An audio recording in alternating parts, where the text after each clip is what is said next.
Bob here for the Old Iron Lover channel, and welcome back to the shop.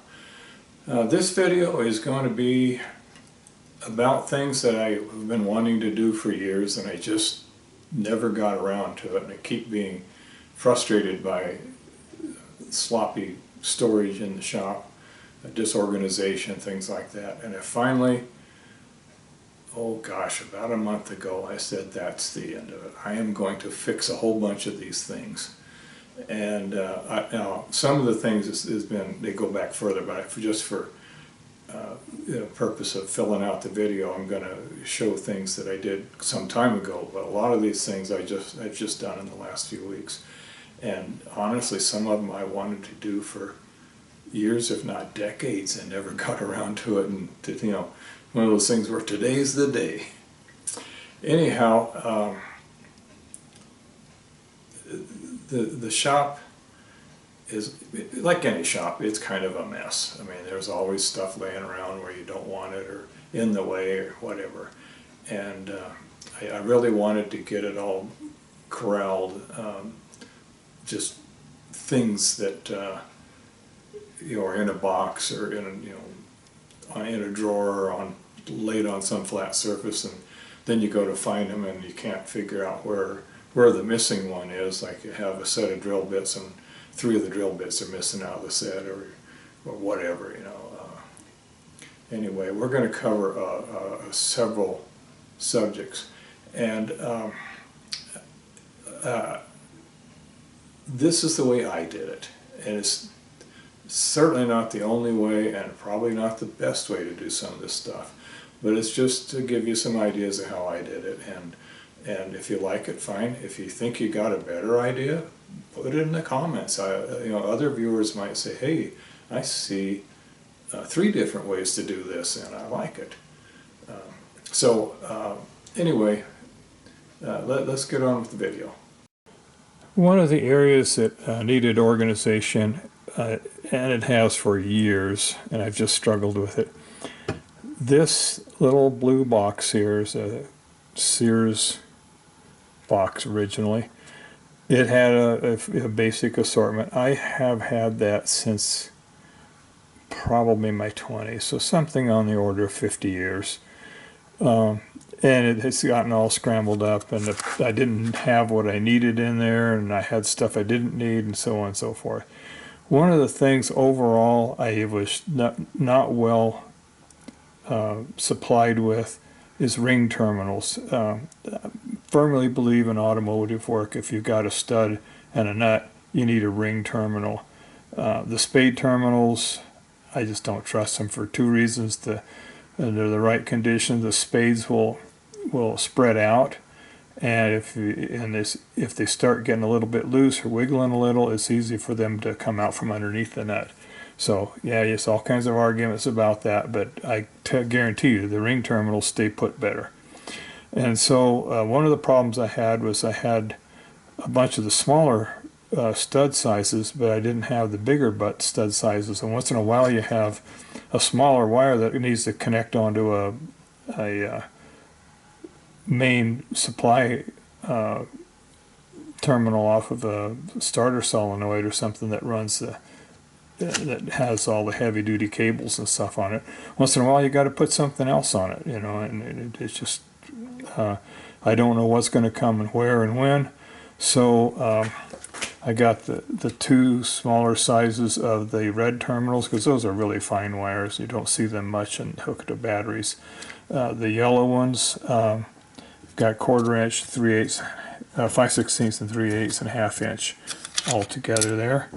The real common ones are the blue ones, and they're a number 10, 1/4 inch, 5/16, 3/8, and of course lots of butt splices. And that's this, and some number 4 battery terminals with different size eyes on them. And then in the corner here is sort of a universal connection setup, where these are just the ones where you put the 2 or 3 wires together in there and crimp them together as a kind of a dead end. So anyway, this is the kit that's going to go in my service truck now. The second part of this terminal organization is this case I bought, It's got 34 compartments. It's two-sided, like so.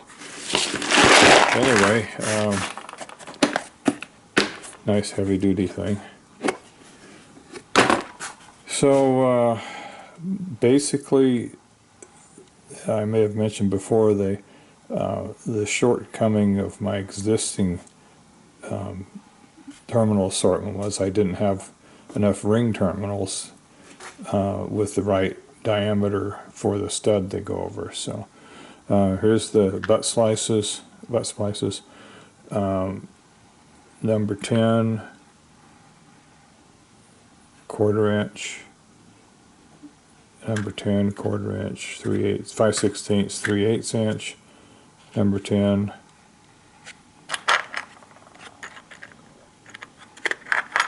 anyway, 10, 1/4, 5/8, 3/8, half. Just going up there, I guess. Anyway, that should give me real good coverage. I've got two, actually I have 3 different sizes, but only 2 are in the assortment. These little end splices.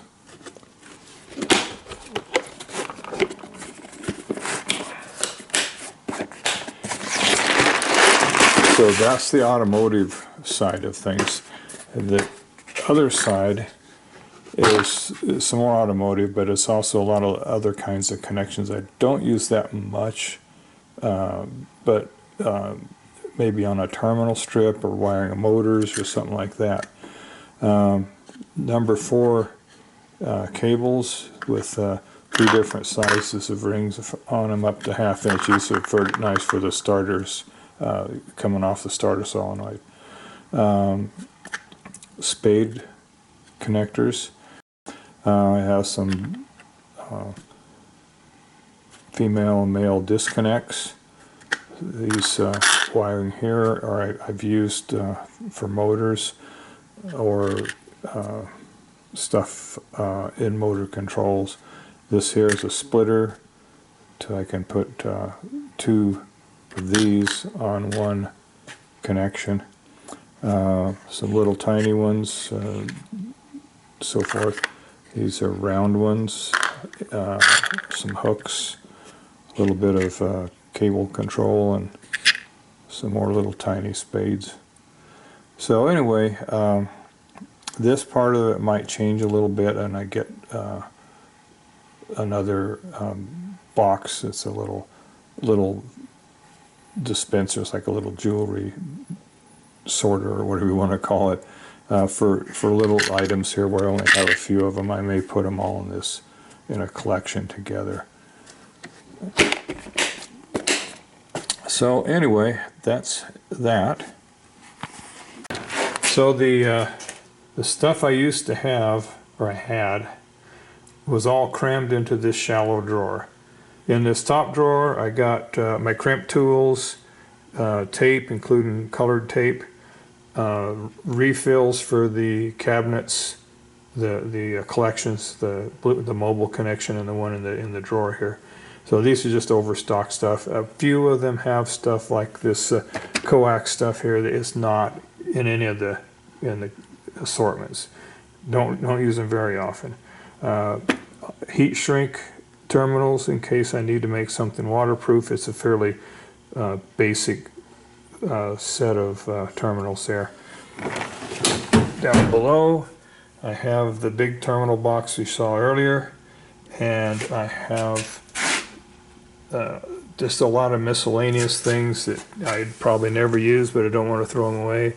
An old starter switch, like a 60 amp circuit breaker, some grommets, a few toggle switches, and miscellaneous nuts and things, and something to repair a cord with. And I have a whole nother box with zip ties in it.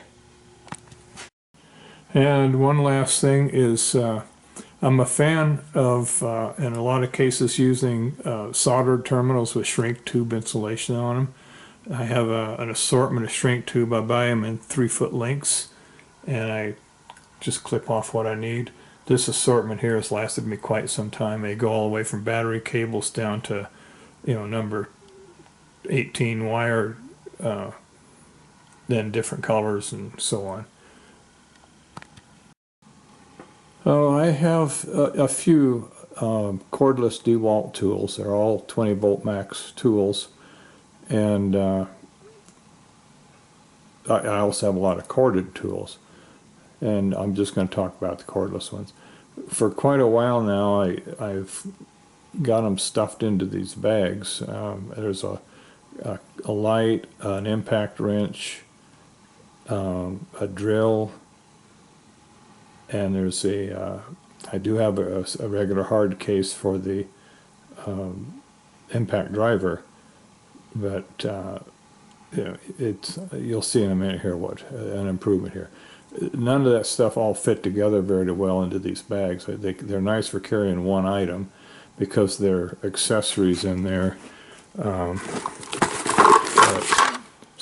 The reciprocating saw blades and step bits and so forth. Anyway, the solution I came up with is right here.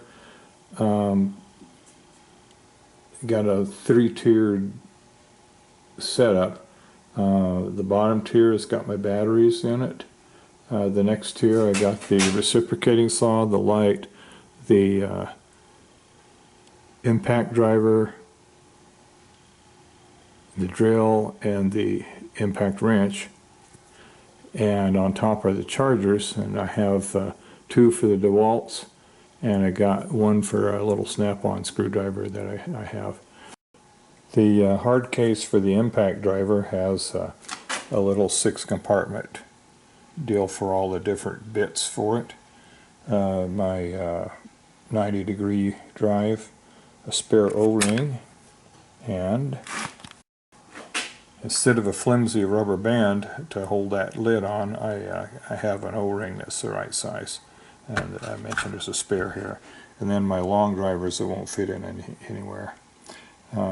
When I go out in the field, I take this with me, and the impact driver, but I keep it on the charging shelf when I'm not using it. And these items here, you see they're clipped onto the shelf.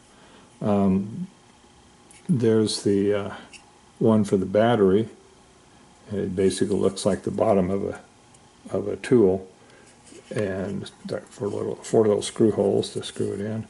Snaps in quite securely, and there's the little device that the tools clip into. And the ones for the batteries, they actually snap in so they don't come out.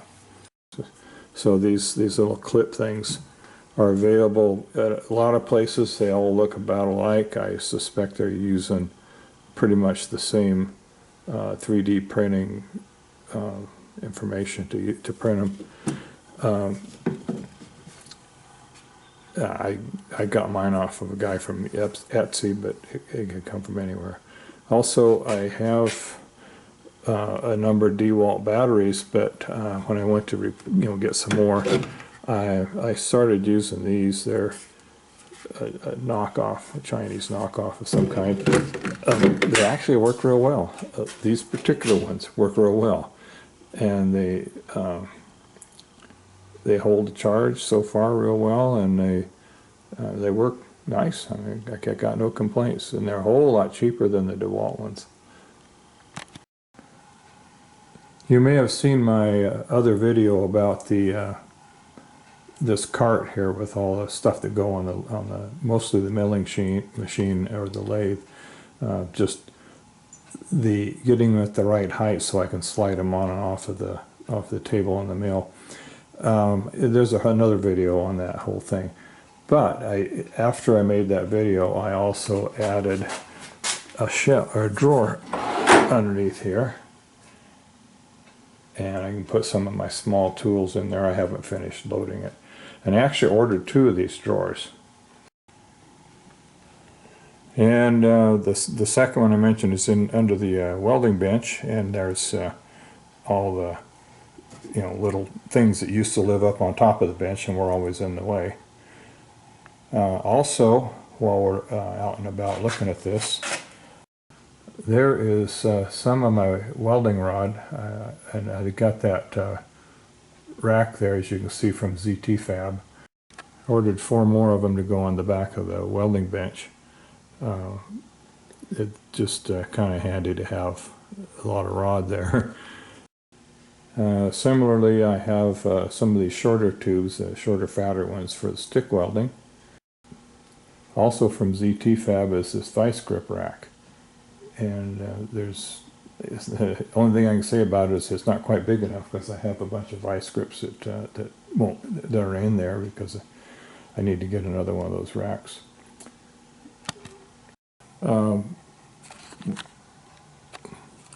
Almost everybody has this style of organizer, or they have the short ones that hold like the number drills or the letter drills separately. That's nice, but you can only have one of each size in there. So I went to this arrangement here. These are from Hewitt, H-U-O-H. O-U-T, I don't know, anyway. You know what I mean. Got a set for the numbers, the fractional, and the letter drills. Each one holds at least one, and sometimes quite a few more. The silver and dimming set, it goes all the way up to well, the display goes up to 1 inch, but I have 1 1/8 inches, I think, there. And then my bigger bits sit up on top of here. I'll go all the way up to 1.25 inches. And not particularly well organized, but they're kind of all in one place. Is all my long drill bits. They're all but I have one that's too long for the set here, but the long drill bits come in handy, and it's nice to have them all in one place where you can find them. Not really an organizational thing, but just a handy thing. I've got 3 or 4 gas cans around, and all of them had that safety spout springy thing on it. All the ones I have dribble more gas than they would if they didn't even have those safety devices on them. I got these off of Amazon. It's a kit that's got a vent and a hard tube, or a hard connection here, with just a tube and a lid on it, on the end of it. Works great. It's like the old-fashioned cans that actually worked. Up on the wall behind my workbench, I have something else from ZT Fab, and that's these can holders. And underneath, it has a little slot that you can put air tools. You put the air chuck in there, and it's like a elongated keyhole slot.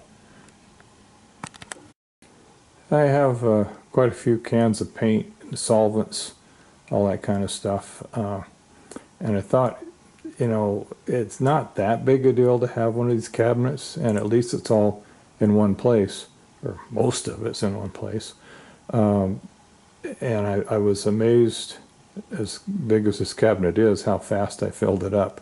It's stuffed full of mostly just paints and solvents, and that electric clean or brake clean up on top there. I got a great deal on the guy had a whole bunch of these, and he just wanted to get rid of them. That's non-flammable, so it's just sitting up there because it's a flat spot to put it. I showed this before in one of my introductory videos. I just thought, since I'm doing stuff like this here, I'll repeat it.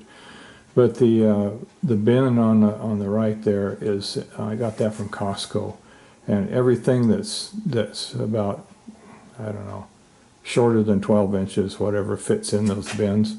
It's a catch-all for all kinds of little shapes and different kinds of materials and everything. To the left of it is what used to be a library shelf, and I put the expanded steel on the side there, and this is for things that are 3 feet long or so.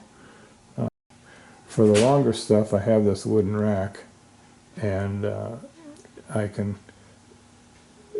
an 8-foot ceiling on the left side there. On the right side, it's a 11-foot ceiling. So I have room for some very long pieces that go up there. And it's sorted more or less loosely by, angle iron and square tube and flat bar and rounds and things. Adam Booth, in one of his videos, mentioned this stuff that's up in this roll is called Pigg Mat. It's Piggmat, and it's a super absorbent material. You roll it off like paper towels and tear off pieces of it.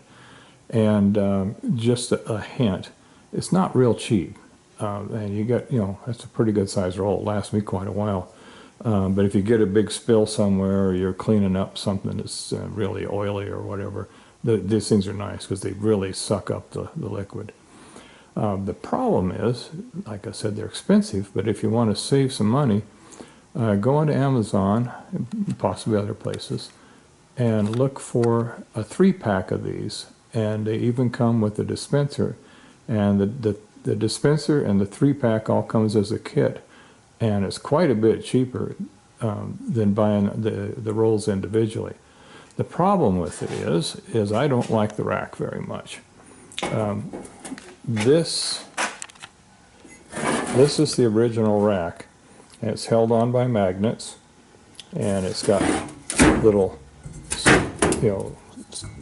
end holders that go inside the tube.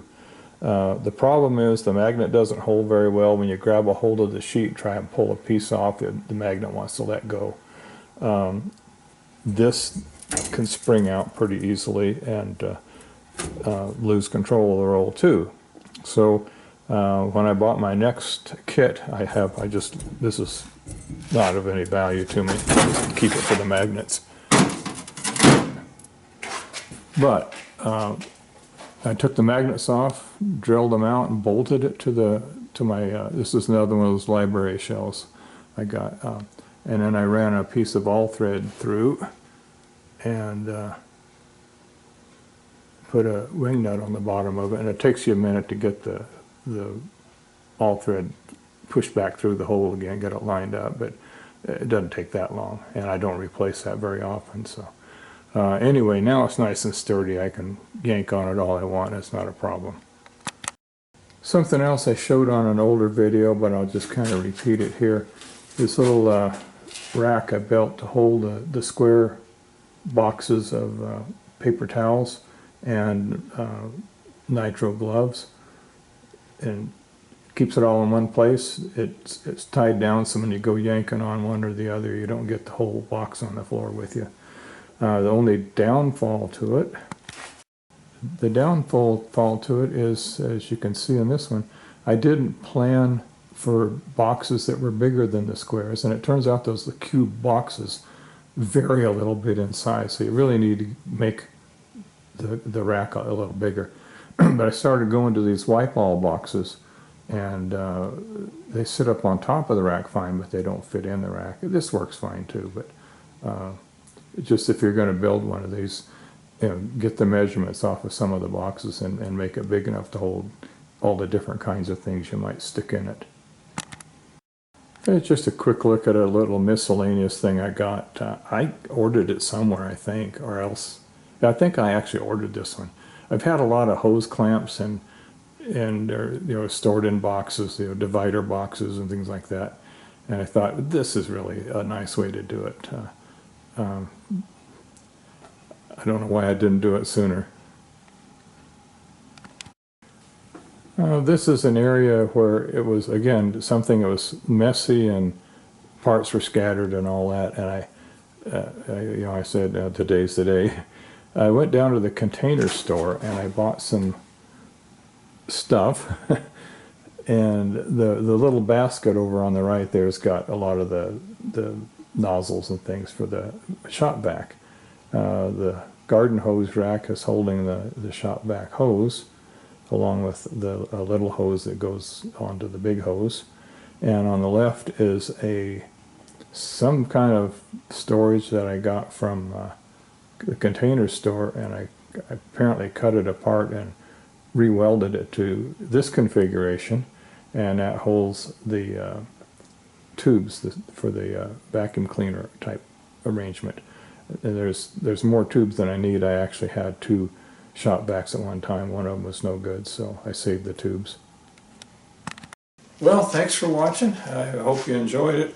Hope it might inspire you to say today's the day and fix up some storage things for your various Renegade collections. Anyway, if you liked the video, give it a thumbs up. It kind of helps the rating for the video.